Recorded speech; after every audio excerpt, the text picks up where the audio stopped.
क्या आपने कभी ध्यान दिया है कि कुछ लोगों के घर में पैसा टिकता ही नहीं और कुछ घरों में जगह कम पड़ जाती है धन रखने के लिए?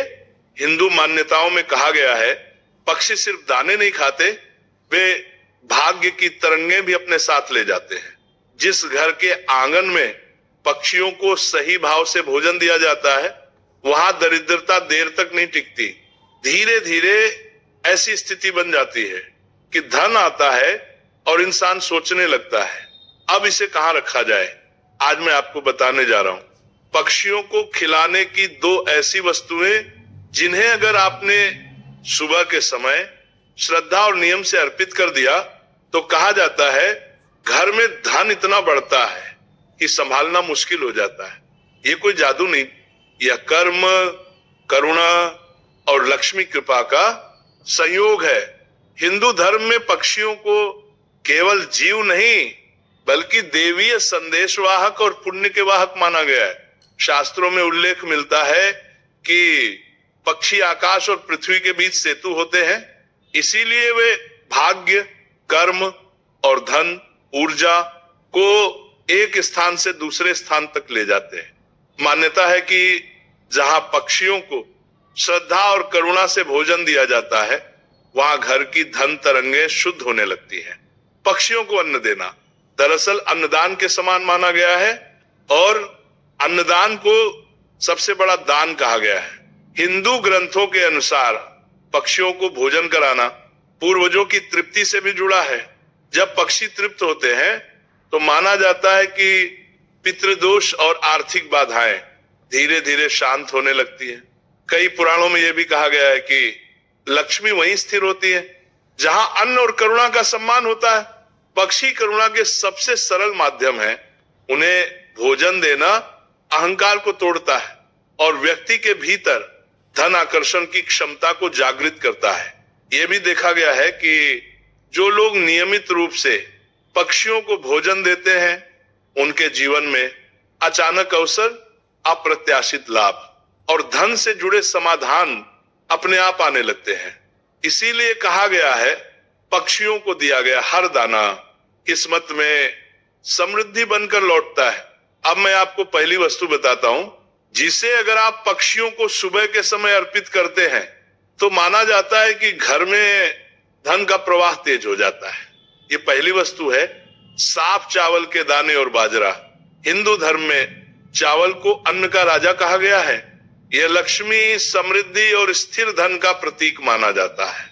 किसी भी पूजा, हवन या शुभ कार्य में चावल के बिना अनुष्ठान अधूरा माना जाता है।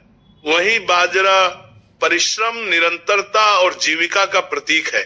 ये उस धन का संकेत देता है जो धीरे धीरे लेकिन स्थायी रूप से जीवन में आता है।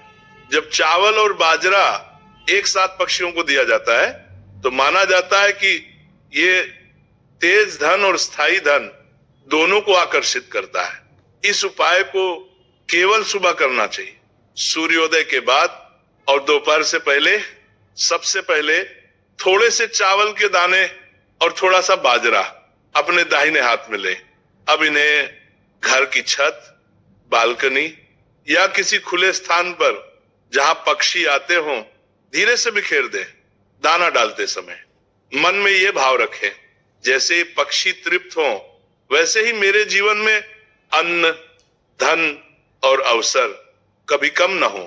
हिंदू मान्यता कहती है कि पक्षियों को अन्न देना अन्नदान के समान है और अन्नदान सबसे बड़ा दान माना गया है।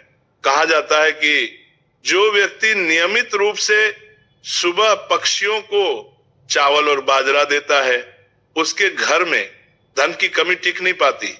अब मैं आपको दूसरी वस्तु बताता हूं जिसे अगर आप पक्षियों को नियम और श्रद्धा के साथ अर्पित करें तो माना जाता है कि घर की बंद धन धाराएं खुलने लगती हैं। ये दूसरी वस्तु है चावल का आटा और सफेद तिल। हिंदू धर्म में चावल का आटा अन्न, पवित्रता और लक्ष्मी कृपा का प्रतीक माना जाता है। ये उस धन का संकेत देता है जो शुद्ध मार्ग से आता है और जीवन में स्थिरता लाता है। वहीं सफेद तिल पुण्य, पितृकृपा और कर्म शुद्धि से जुड़ा हुआ माना जाता है। शास्त्रों में कहा गया है कि जहां तिल का दान होता है वहां दरिद्रता टिक नहीं पाती। जब चावल का आटा और सफेद तिल एक साथ पक्षियों को दिया जाता है तो ये अन्नदान और पुण्यदान दोनों का फल देता है।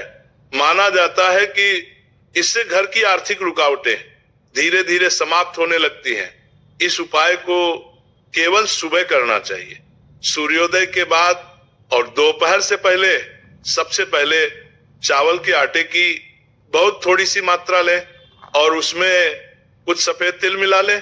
अब इस मिश्रण को घर के बाहर किसी खुले स्थान पर जहां पक्षी आते हों धीरे से रखें। रखते समय मन में यह भाव रखें, मेरे जीवन के कर्म शुद्ध हों, धन का प्रवाह बने और मेरे घर में कभी अभाव न रहे। हिंदू मान्यता कहती है कि जो व्यक्ति सुबह पक्षियों को चावल का आटा और सफेद तिल देता है उसके जीवन